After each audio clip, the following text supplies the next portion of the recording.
Voilà, bonjour à ceux qui nous rejoignent. C'est la deuxième partie de cette matinale d'info sur Public Sénat avec la presse quotidienne régionale, les télés locales de France qui nous rediffusent, les Indés radios, 130 radios qui sont nos partenaires sur tout le territoire français et avec TV5 Monde. Et l'invité politique ce matin en direct sur ce plateau, c'est Bruno Julliard. Bonjour. Bonjour. Vous êtes le premier adjoint à la maire de Paris, Anne Hidalgo. Merci d'être avec nous ce matin pour vous interviewer. À mes côtés, Marcelo Westfred du Figaro pour Public Sénat. Bonjour Marcelo. Et bonjour Patrice Moyon. Vous représentez la presse quotidienne régionale et Ouest France sur ce plateau ce matin. Bruno Julliard, l'actualité, Paris, zone d'ombre autour d'un tueur, titre Sud-Ouest ce matin de la presse quotidienne régionale. Paris encore frappé ce week-end, des actes meurtriers, une attaque au couteau qui a fait un mort et plusieurs blessés. Est-ce que Paris est une cible privilégiée? Est-ce que vous avez des informations, vous, là-dessus, plus que nous? La France est évidemment une cible privilégiée. Et Paris? Paris parce que capitale de la France, Paris aussi parce que très forte valeur symbolique. Et le moins que nous puissions dire, c'est que Paris a payé cher le prix de cette aspiration à la liberté, à la concorde de l'ensemble des communautés qui peuplent notre pays. Et puis la France aussi est une cible particulière parce que à la pointe du combat international contre Daesh.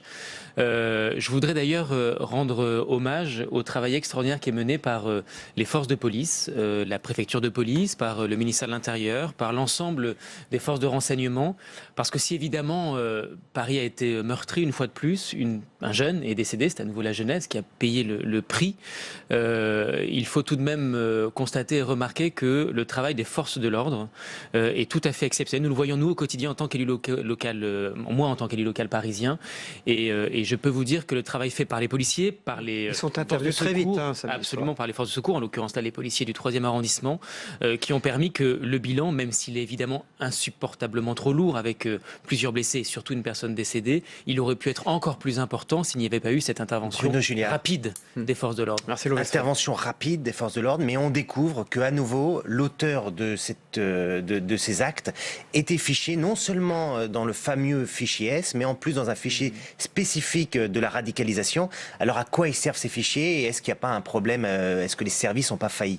Évidemment, vous imaginez bien que lorsque nous sommes en confrontation tout de suite avec les familles, avec les riverains, partout où il y a un attentat et des actes d'extrême violence comme cela, nous sommes confrontés, et c'était le cas, Anne Hidalgo s'est rendue sur place le soir même et le lendemain, nous nous posons toujours ces questions-là. Je crois que il y a finalement deux axes pour assurer notre sécurité collective. D'abord les forces de police, et je veux à nouveau rendre hommage aux centaines et milliers de forces de police, y compris de l'armée avec l'opération Sentinelle, qui sont présentes dans les rues parisiennes. Et puis il y a la question du renseignement.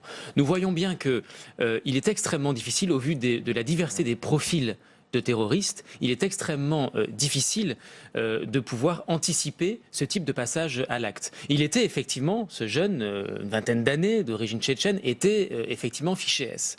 J'entends certains dire qu'il faudrait à nouveau modifier la loi, la réglementation, pour que l'ensemble des fichiers S dits très dangereux soit enfermé, expulsé ou enfermé, mis hors d'état de nuire. Je me permets simplement de dire, au vu des éléments d'information que j'ai aujourd'hui, qui sont peut-être incomplets, mais je me permets de dire que rien ne permettait, pour lui-même en tout cas, de ce que j'ai pu lire et des informations que nous avons, rien ne permettait de dire que cette personnalité, ce jeune-là, aurait fait partie des quelques centaines de personnes fichées S qui mécaniquement auraient dû être soit expulsées, soit enfermées. Pour une raison simple, c'est que raison pour laquelle il faut beaucoup de moyens pour nos services de renseignement nationaux évidemment, mais aussi il faut savoir raison garder. Nous sommes dans un état de droit.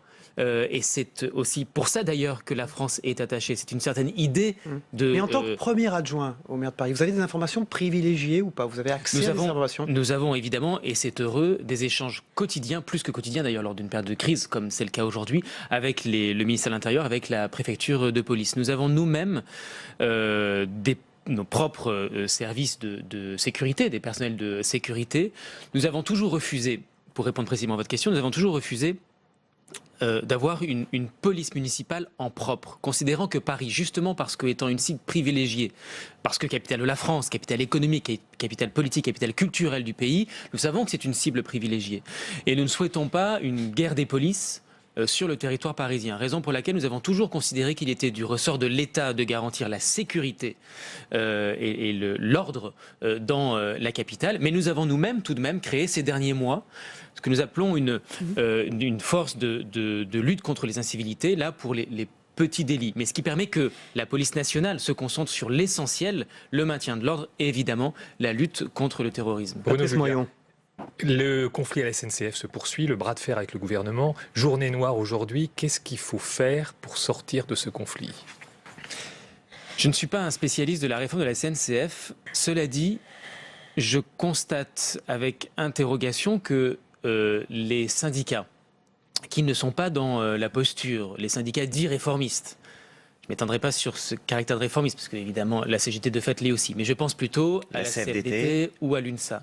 Il est assez étonnant qu'après plusieurs longues semaines de conflit, après des appels à discussion, négociation de la part de ces syndicats, il est assez étonnant qu'aujourd'hui le conflit soit encore dans l'impasse, voire même, comme c'est le cas ce matin manifestement, qu'il a l'air de se durcir. En tout cas, le nombre de grévistes manifestement augmente. Alors, j'ai constaté tout de même que ces derniers jours, il y a eu quelques portes ouvertes de la part du gouvernement, notamment de la ministre des Transports. Je pense que c'est une bonne chose. En tout cas, je crois que sur un certain nombre de points, le refus affiché de toute privatisation, des filiales comme de la holding, la Future Holding SNCF, la reprise d'une partie de la dette, quelques éléments sur les acquis sociaux des cheminots. Je pense qu'il faut apporter des garanties pour que nous puissions sortir par le haut de ce conflit. Mais je ne conteste pas la légitimité d'une réforme de la SNCF, pour une raison assez simple d'ailleurs, c'est que de fait, elle était engagée avant même, cette légitimité, avant même l'arrivée du gouvernement d'Emmanuel Macron.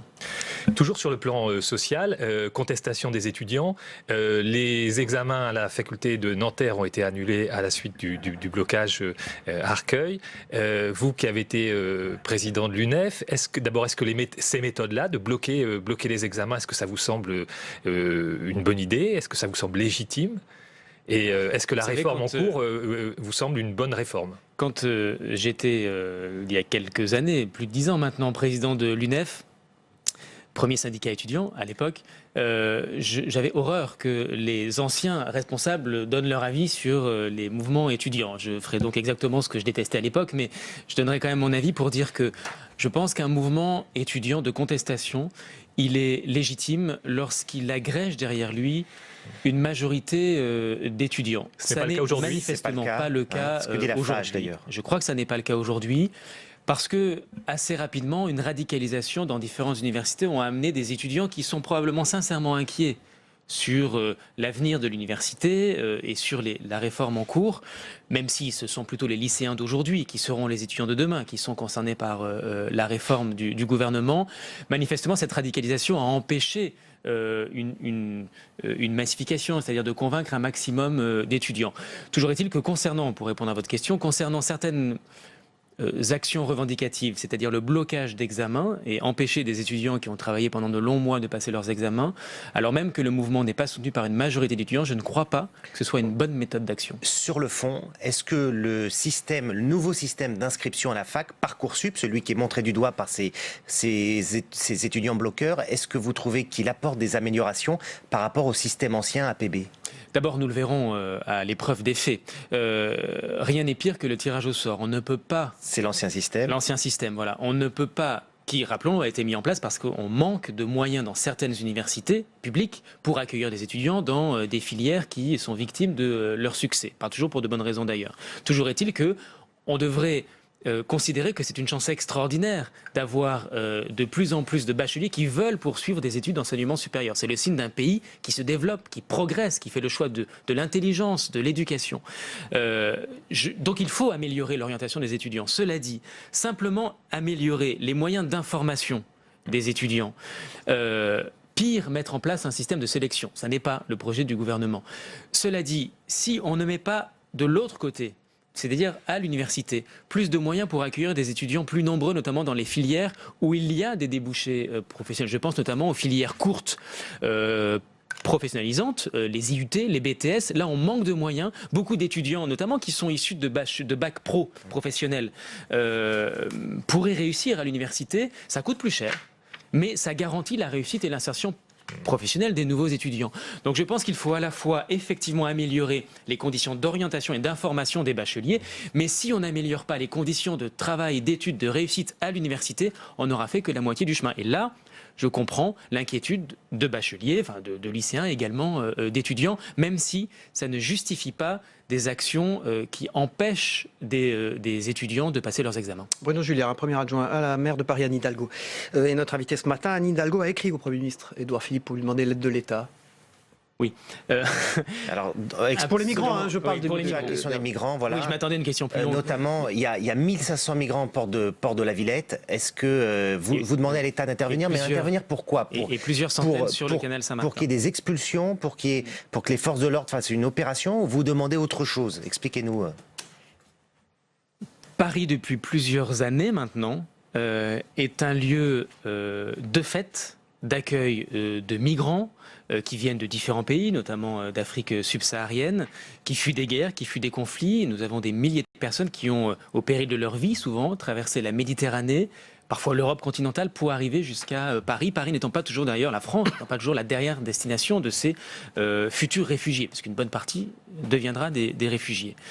Nous sommes face à une situation humanitaire, une situation de très grande difficulté sur le territoire parisien. Vous l'avez dit, plus de 1500 personnes dans le nord de Paris, plusieurs centaines le long du canal Saint-Martin, dans des situations il y a eu 2 morts la semaine dernière. Humanitaires, voilà, d'une extrême gravité. C'est un aveu gravité. d'impuissance ou pas qu'elle était criée au Premier ministre? Et je ne dis absolument pas ça, je vais revenir, mais je ne dis absolument pas ça pour défausser la mairie de Paris de ses responsabilités. Mais l'accueil des réfugiés, la prise en charge des migrants lorsqu'ils arrivent sur le territoire et de la lutte contre l'extrême pauvreté, c'est-à-dire des personnes qui sont sans domicile fixe dans la rue, c'est une compétence de l'État. Même si nous faisons ce constat depuis de nombreuses années, la maire de Paris, Anne Hidalgo, nous-mêmes avons mis beaucoup de moyens en place pour permettre un accueil digne de ces personnes-là. Qu'est-ce que vous demandez très précisément au Premier ministre? Nous avons mis en place avec le gouvernement précédent une méthode qui, si elle n'est pas parfaite, elle avait le mérite d'être pragmatique, humaniste, et d'empêcher que se créent dans le cœur de notre pays, en plein cœur de Paris, se créent des campements d'une extrême gravité. C'est ce que nous avons mis en place, donc c'est une mise à l'abri systématique de ces campements de réfugiés avec les services de la ville de Paris, avec les services de la préfecture de police qui organisent cette mise à l'abri et l'ensemble des services sociaux, notamment des associations d'accueil humanitaire qui permettent que, je pense à Emmaüs par exemple et d'autres, qui permettent de mettre à l'abri dans des lieux d'hébergement d'urgence, de mettre à l'abri ces centaines de personnes. Puis ensuite, une fois qu'elles sont mises à l'abri de manière inconditionnelle, c'est là qu'il y a un débat entre nous et le gouvernement, de manière inconditionnelle, après chaque situation administrative individuelle, après un bilan sanitaire, souvent il faut remettre un peu sur les rails de la vie ces personnes-là, après il y a une étude administrative de chacun des cas. Certains deviendront réfugiés, d'autres seront expulsés. Cette mise à l'abri, elle n'est possible, nous l'avons vécu de manière pragmatique, elle n'est possible que lorsqu'il y a un travail partenarial entre la ville et le gouvernement. C'est la seule chose que nous demandons. Adressez-vous à la justice et derrière on interviendra. Sauf que nous avons l'expérience des dernières années. Pourquoi vous ne faites pas? Nous avons commencé par cela. Lorsqu'il y avait eu, peut-être vous en souvenez, c'était il y a 3 ans je crois maintenant, nous avions eu un campement dans le cœur de Paris, dans le 13e arrondissement, sous la Cité de la Mode et du Design. Un campement, c'était le premier grand campement qui avait marqué les esprits, on en parlait beaucoup plus d'ailleurs dans les médias à l'époque. Nous avions demandé une expulsion. Là, effectivement, par une décision de justice qui, après plusieurs mois, avait été appliquée par les forces de police. C'est l'expulsion qui s'était le plus mal passée de toutes les mises à l'abri qui ont eu lieu les mois d'après. Ce que je n'accepte pas, et je suis heureux de pouvoir vous le redire ce matin, s'il y a besoin de clarifier cela, nous ne souhaitons en aucun cas que se crée entre le gouvernement, le ministre de l'Intérieur Gérard Collomb et la maire de Paris, la mairie de Paris. En aucun cas, nous ne souhaitions nous renvoyer la balle pour essayer de faire porter la responsabilité à autrui. Nous savons que nous ne pouvons régler cette situation que si nous travaillons main dans la main. Et c'est l'unique état d'esprit des appels à l'aide que nous faisons auprès du gouvernement. C'est faisons en place cette mise à l'abri. C'est inconditionnel. C'est la seule méthode pragmatique qui fonctionne. Eh bien, nous avons des informations contradictoires. Parfois, le préfet de région nous a dit dans quelques semaines. Nous n'avons pas de signe de la part du ministre de l'Intérieur Gérard Collomb qu'une mise à l'abri sera... C'est très tendu entre la maire de Paris et le ministre de l'Intérieur. Cela s'est tendu de notre point de vue pour des raisons assez incompréhensibles. Il ne s'agit encore une fois en aucun cas de vouloir renvoyer la responsabilité sur le gouvernement. Nous ne pouvons régler ces situations que si nous le faisons ensemble. Nous avons l'expérience, notamment avec le précédent gouvernement, de ce qui fonctionne et de ce qui ne fonctionne pas. Il y a tout de même eu 2 morts récents, notamment suite à des noyades. Nous interpellons le gouvernement depuis plusieurs semaines. La situation est grave. Donc on ne peut pas mettre ce problème dans la poche sous prétexte qu'il y aurait des dissensions entre l'État et la ville de Paris. Bruno Julliard, retour à Paris et à la vie municipale. Les élections municipales, c'est dans 2020. Les appétits s'aiguisent. On voit la République en marche qui se prépare. On parle de Gaspard Ganzer, ancien conseiller presse de François Hollande et de Bertrand Delanoë. Est-ce que c'est un candidat sérieux pour vous ? Écoutez, comme vous l'avez dit, les élections auront lieu en 2020. Nous avons donc 2 ans, ce qui, au vu du temps politique actuel, vous le reconnaîtrez comme moi, est une éternité. Souvenons-nous de la dernière élection présidentielle. Ce qui est certain, c'est que nous sommes dans une situation où la très forte fragilisation des partis politiques traditionnels, de droite comme de gauche, manifestement, comme vous l'avez dit, aiguise des appétits. Je me permets simplement de constater, Gaspard Ganzer est un ami personnel, je l'apprécie beaucoup, il a beaucoup de qualités. Je me permets simplement de constater, c'est vrai pour lui comme pour beaucoup d'autres, que pour devenir maire de Paris, il ne faut pas juste avoir l'envie d'occuper le fauteuil de maire de Paris, encore faut-il avoir un projet pour Paris, une équipe pour Paris. Et ce que je constate, c'est que pour l'instant, de fait, il y a beaucoup de candidats, pas beaucoup de projets et encore moins d'équipes alternatives. On a le sentiment, et c'est pour ça que les appétits s'aiguisent, qu'Anne Hidalgo est plus fragilisée que jamais. Il y a encore eu 8 recours contre votre nouveau décret sur la piétonisation des voies sur berge. D'abord, lorsque vous dites Anne Hidalgo est plus fragilisée que jamais, c'est une posture, une analyse que nous entendons régulièrement depuis plusieurs mois. Je regrette qu'elle ne s'accompagne pas à côté de difficultés indéniables que nous avons rencontrées pour différentes raisons, qu'il s'agisse de Vélib ou des berges de Seine ou d'autres éléments.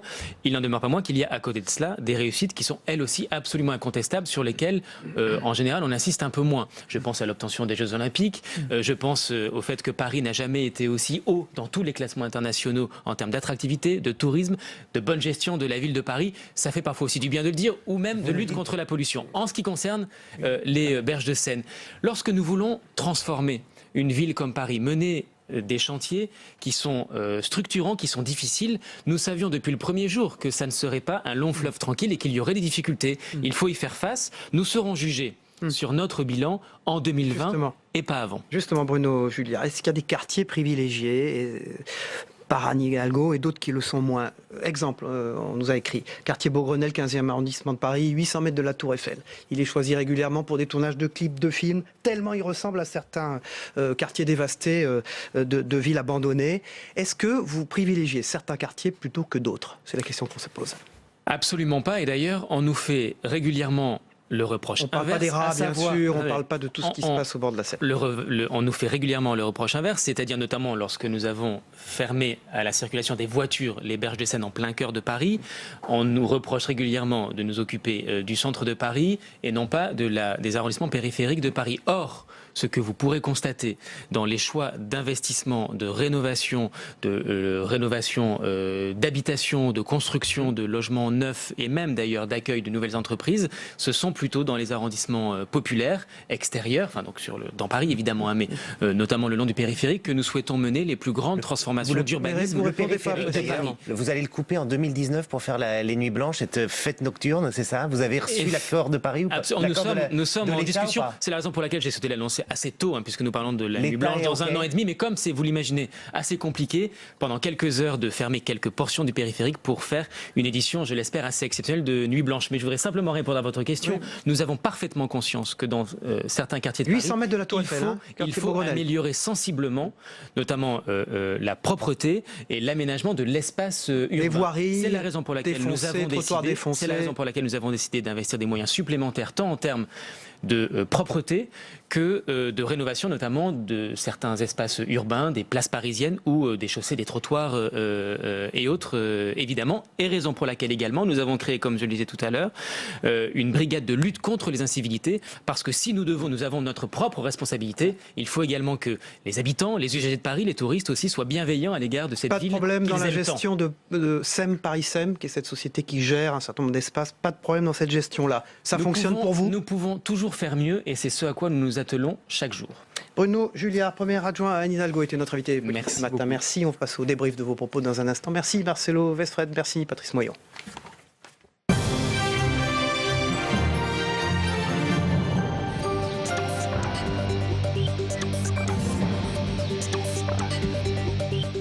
Voilà, je reçois Jean-Michel Elvig qui revient dans cette deuxième partie de la matinale d'Info. Et bonjour Olivier Auguste, vous êtes rédacteur en chef de l'Opinion. Merci d'être avec nous ce matin. On revient, si vous le voulez bien, sur les déclarations de Bruno Julliard, notre invité politique ce matin, premier adjoint à Anne Hidalgo, maire de Paris, sur ce qui s'est passé samedi soir dans la capitale, cet attentat. Bruno Julliard dit évidemment que Paris est une cible privilégiée car capitale de la France. Oui, évidemment, Paris c'est un symbole, capitale des pays qui mènent la lutte contre Daesh. Et puis alors Paris se veut aussi capitale de la fête, etc. On dira que c'est ce que ne veulent pas ces islamistes intégrés, ces terroristes qui commettent ces actes. Mais finalement, des symboles, on en trouve partout. Quand on veut comme ça semer la terreur et le mal, on en trouve aussi à Saint-Étienne-du-Rouvray qui n'a pas grand-chose en commun avec Paris. On en trouve en Indonésie. Il y a eu un attentat terrible ce week-end également dans ce pays qui est très majoritairement musulman et où les autorités locales essayent de lutter contre l'islamisme. Donc voilà, je crois que quand on est embarqué dans cette démarche absolument folle de vouloir supprimer des vies humaines au nom d'une cause qui est un petit peu curieuse, voilà, comme ça, un Dieu qui appellerait à supprimer des êtres humains au nom de la foi. Voilà, on en trouve partout des symboles. Si c'est pas une ville, c'est une profession, c'est des caricaturistes, c'est une religion. Donc c'est aveugle tout simplement, des actes aveugles.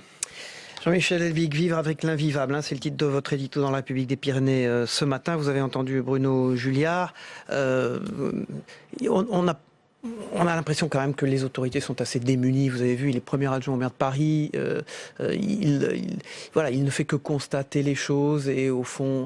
Oui, mais on peut dire ça effectivement, parce qu'on est tous démunis. Enfin, moralement, intellectuellement.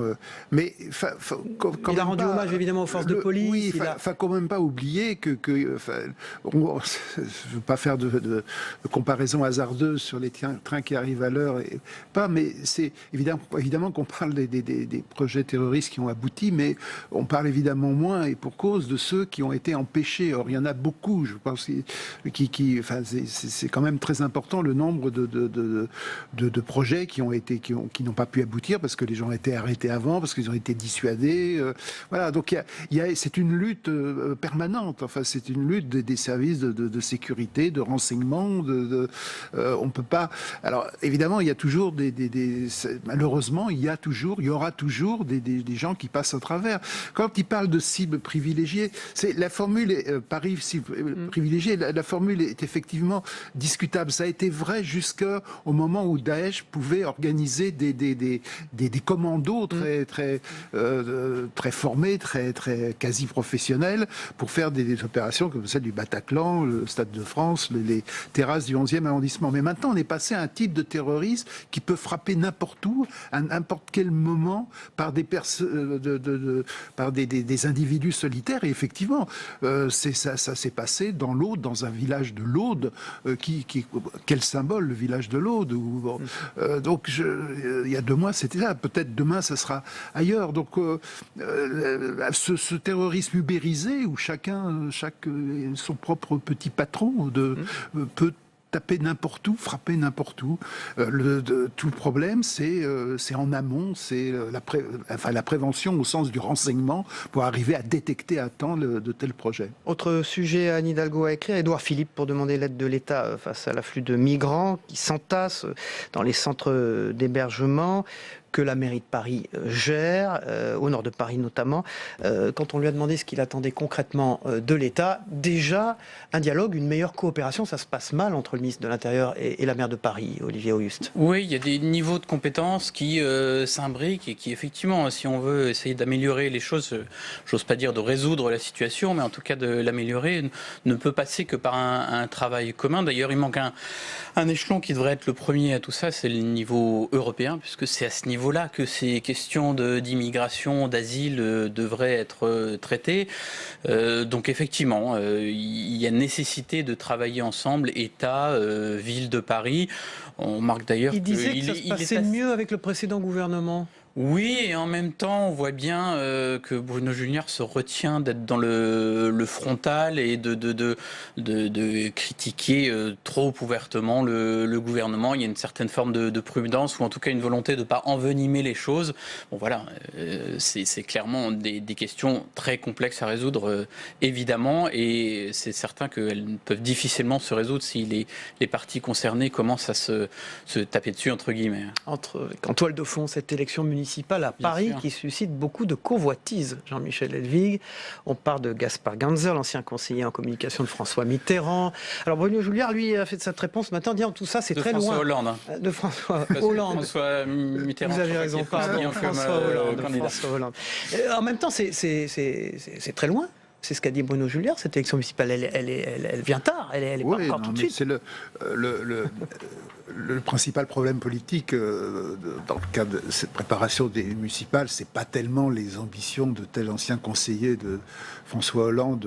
On a parlé d'Édouard Philippe à Paris, oui, vous vous rappelez, dont le fan club semble assez limité, mais c'est le problème de la droite, la droite parisienne, parce que la droite parisienne, c'est quand même, ça reste une force électorale. La droite parisienne dirige 9 arrondissements, je crois, sauf erreur de ma part, sur 20, ce n'est pas rien. Or, cette droite, elle a plus de projet, elle a surtout plus de leader. C'est ce qu'il a pointé d'ailleurs. On parle d'hommes ou de femmes, mais on ne parle pas de projet. Oui, mais déjà, un projet, on peut toujours faire un projet quand on est dans l'opposition, mais c'est quelle figure emblématique, parce que la mairie de Paris, ça joue sur une personnalité, beaucoup. Et ça, la droite est assez démunie, ça c'est un vrai problème. Démunie, Olivier Auguste, à Paris. Oui, effectivement, elle a en tout cas plus aucun chef qui s'impose naturellement. On sait aussi qu'il y a beaucoup d'attention du côté de la République En Marche, puisque le mouvement d'Emmanuel Macron va essayer en 2020 d'avoir enfin cette implantation locale qui est une de ses très grandes faiblesses pour le moment. Donc on sait, puisqu'on fait un petit peu de name dropping comme on dit, et qu'on a beaucoup cité le nom de Benjamin Griveaux, mais sans que là non plus pour le moment il y ait un projet concret de sa part. On a encore 2 ans devant nous, mais en tout cas c'est certain que Paris, mais comme toutes les grandes villes et puis comme aussi des villes moyennes, va avoir beaucoup d'importance parce que c'est une des faiblesses de la République En Marche, cette implantation locale, ces relais d'élus locaux que le mouvement n'a pas du tout et qui, quand on dit parfois que le président peut être déconnecté d'une partie du pays, est une des clés d'explication.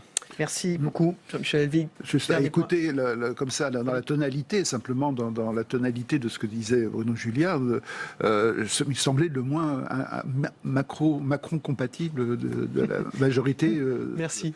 Actuelle. Jean-Michel Elvig, République des Pyrénées, un des journaux du groupe Sud-Ouest. Merci Olivier Plutôt Auguste. le plus Macron compatible. L'opinion, merci infiniment. On passe au Zapmonde. Ce que vous devez retenir de l'actualité du monde cette nuit avec notre partenaire TV5 Monde. On le regarde ensemble.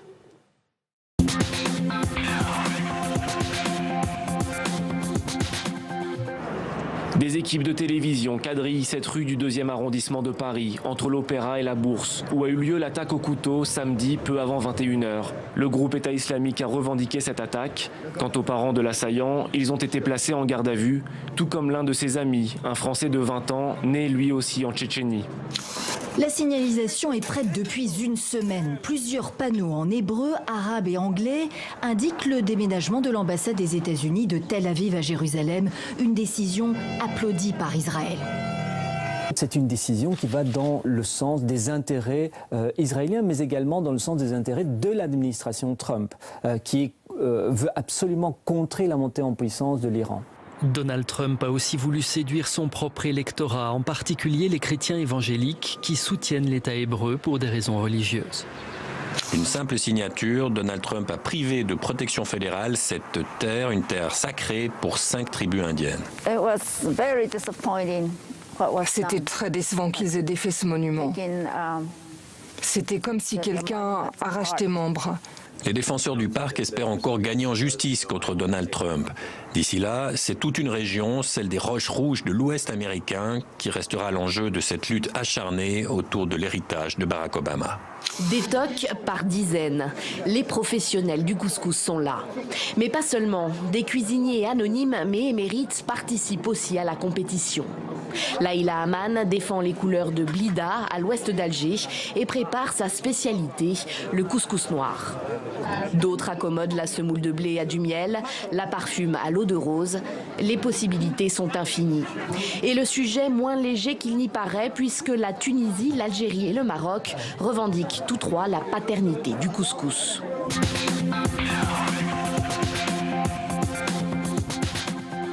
Voilà, c'était Zap Mondain, le résumé de l'actualité du monde avec notre partenaire TV5 Monde. Merci de nous avoir suivis. On se retrouve demain, bien sûr, et bonne journée à tous. Au revoir.